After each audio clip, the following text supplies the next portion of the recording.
What if your little brother, your son, or even you were trapped in a flooded cave with no food, no light, and no way out for 18 days? For 12 boys and their coach, this nightmare became real, and what happened next shocked the world. June 23, 2018. A hot Saturday afternoon in Thailand. The Wild Boars soccer team, 12 boys, ages 11 to 16, decided to skip practice and explore Tham Luang cave. Their coach, 25-year-old Ekkapol, a former monk, joined them. They assured their parents, "We'll be back before sunset." But the cave has other plans. They went deeper, their laughter echoing off the stone walls. Some paused to carve their initials, leaving a mark of their adventure. Then, a sound that shouldn't be there, a deep, thunderous roar. Monsoon rains, sudden and unrelenting, sent torrents of water rushing into the cave. Within moments, the tunnels flooded. Flash floods surged forward, swallowing everything in their path. The boys ran. The water rose, chest high, then higher. Their world turned to chaos. They scrambled through the darkness, gasping for air, searching for safety. Then a narrow, muddy ledge.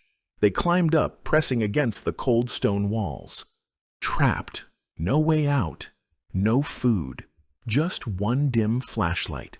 Coach Ekkapol took a slow breath, his voice calm and steady. "Breathe, we will survive." News spreads like wildfire.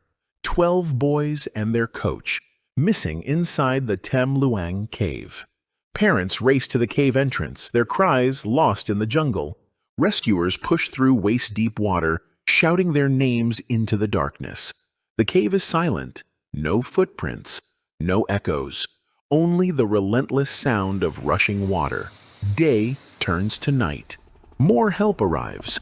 Local police, Thai Navy SEALs, volunteers. They set up floodlights, radios crackle with frantic voices. Maps are spread out on muddy tables. But there's a problem. No one knows where the boys are. No one even knows if they're still alive. Then, the rain returns. Monsoon season has begun. Water levels rise faster than rescuers can pump it out. Diving into the tunnels is deadly. Zero visibility, jagged rocks, currents strong enough to rip a mask off in seconds. Every attempt to push forward ends in failure. Days pass. The parents refuse to leave. Some sleep on the ground. Others kneel in prayer. The Thai military calls for international help. Elite cave divers from around the world board flights to Thailand. Veterans of the most dangerous rescues on Earth. Among them, 2 British divers, Stanton and John Volanthen. Their mission? To go where no one else can. 3 days in, and the boys share what little food they have. A single bag of snacks. Coach Ekkapol keeps them calm, teaching them to meditate, to slow their breathing, to save every bit of oxygen. "Close your eyes. Imagine sunlight," he whispers. Desperate for water, they lick moisture from the cave walls. Days pass. Hunger gnaws at their stomachs. Their bodies weaken. The flashlight dims. The cave is pitch black.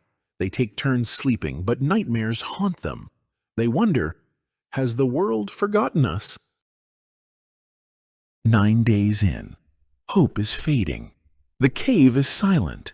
The boys sit close together on the narrow ledge, their bodies weak, their lips dry and cracked. Darkness surrounds them. Their flashlight flickers, then dies. Everything goes black. Then, movement. A ripple in the water. A strange sound. Not the current. Not the cave shifting. Something else. The boys hold their breath. Then, a head breaks the surface. A man. Stanton pulls himself up, gasping for air. He grips the slippery rock, water dripping from his gear. He looks up and stops. 13 pairs of wide, frightened eyes stare back at him.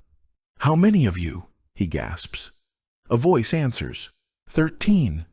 Rick fumbles for his radio, his hands shaking. "We found them. Alive." But the hardest part?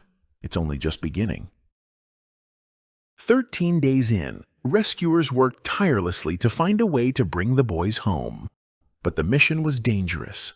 One mistake could mean death. On July 6th, tragedy struck. Saman Kunan, a former Thai Navy SEAL, had volunteered to help. A skilled diver, he knew the risks, but he didn't hesitate. He carried oxygen tanks through the flooded tunnels, preparing for the rescue. Then, deep inside the cave, something went wrong. As he swam through the narrow passages, his oxygen ran out. The currents were relentless, the darkness unforgiving. He lost consciousness. His dive partner tried to save him, but it was too late. Saman never made it back. His sacrifice shook the entire rescue team. But his death wasn't in vain. His courage inspired them to keep going, to fight harder. 16 days in, to save them, divers must navigate 4,000 meters of flooded caves. The rescuers knew. They can't swim out. The cave passages were too narrow. The boys had never dived. If they panicked, they'd suffocate. So the doctors insisted, put them to sleep. Carry them like sleeping bags through the water. It was dangerous. Just days before, a Thai Navy SEAL, a trained expert, died here. If he couldn't survive, how would these unconscious kids? But they had no choice. They decided to drag the boys out. July 8th, day 16. The first boy, Note. They gave him medicine to sleep, zipped him into a special bag with an oxygen mask. A diver grabbed him and swam into the black water. One mistake. If the mask slipped, Note would choke. If the diver lost grip, the current would sweep him away. But slowly, they made it out. Note was alive. For 3 days they did this. Each boy, asleep. Each trip, a risk. One after another, they dragged them through the water. July 10th, day 18. The final boy is brought out, and at last, the rescue is over. Coach Ekkapol, thin and shaky from weeks without food, steps forward. He bows his head to the families. "I'm sorry," he whispers, as tears drip into the dirt. Before he can finish, one of the mothers steps forward and gently embraces him. "You brought our boys home." One by one, the families hug him. No blame, just thanks. Today the boys play soccer again. Some dream of becoming divers, others doctors. But when asked about the cave, they shrug and said,